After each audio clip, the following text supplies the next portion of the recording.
Cause and Cure. Subsequently, on a trip to South Africa, I met a Jewish lady who had come to acknowledge Jesus as her Messiah. This lady, whom I will call Miriam, personally described to my wife Ruth and me the miracle she had experienced through listening to those 3 tapes. Miriam had been working as an executive secretary for a businessman who was president of his own company. She had discovered that her employer and all the executives in the company were in some strange cult that was led by a female guru.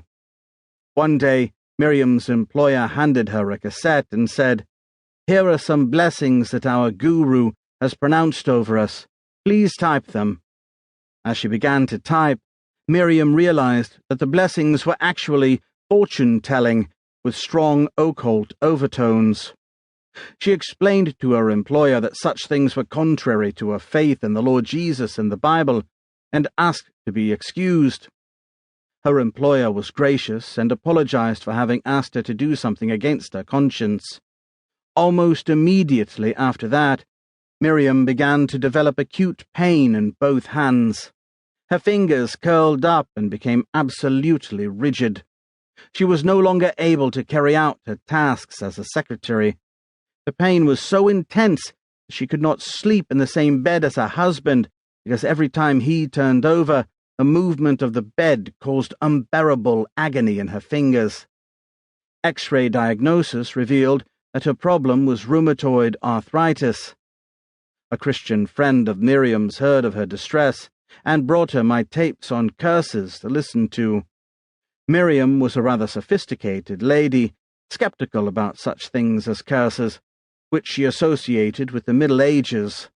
She had wondered, however, if there was any connection between her refusal to type the blessing and the subsequent problem with her hands. Could it be that the guru had pronounced a curse on her? So she consented to listen, feeling like the proverbial drowning man clutching at a straw. When they reached the point in the 3rd tape where I led people in a prayer of release from any curse over their lives, the cassette jammed. It would not go forward or backward. Neither would it eject. "Obviously, then, I can't pray the prayer," Miriam responded. Miriam's friend had previously typed out the concluding prayer of release, however, and had a copy with her. She insisted that Miriam read the prayer out loud. Once again, Miriam's skepticism asserted itself. She could not see how reading words from a typed sheet would have any effect on the condition of her hands. Eventually, however, Miriam yielded to her friend's insistence and began to read the prayer out loud. As she did so, her fingers uncurled and she became free. The pain ceased, and by the time she had finished reading the prayer, she was completely healed. The whole experience had lasted only a few minutes. Later, Miriam returned to a doctor who had taken the first X-rays. A second set of X-rays revealed no trace of arthritis. One feature of this incident is particularly significant. The prayer of release that Miriam read made no reference to physical healing. Her hands were solely healed as a result of prayer for release from a curse.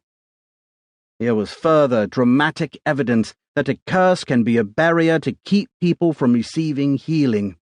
The same had been true of the girl with the broken leg.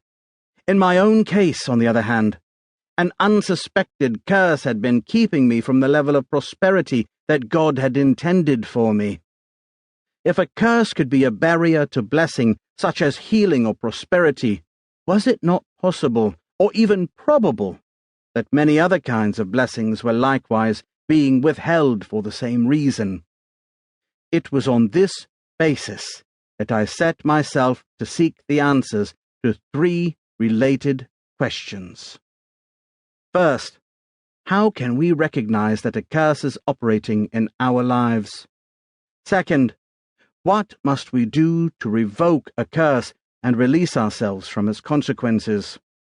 Third, how can we enter into the blessing of God? The results of my search are presented in the following words.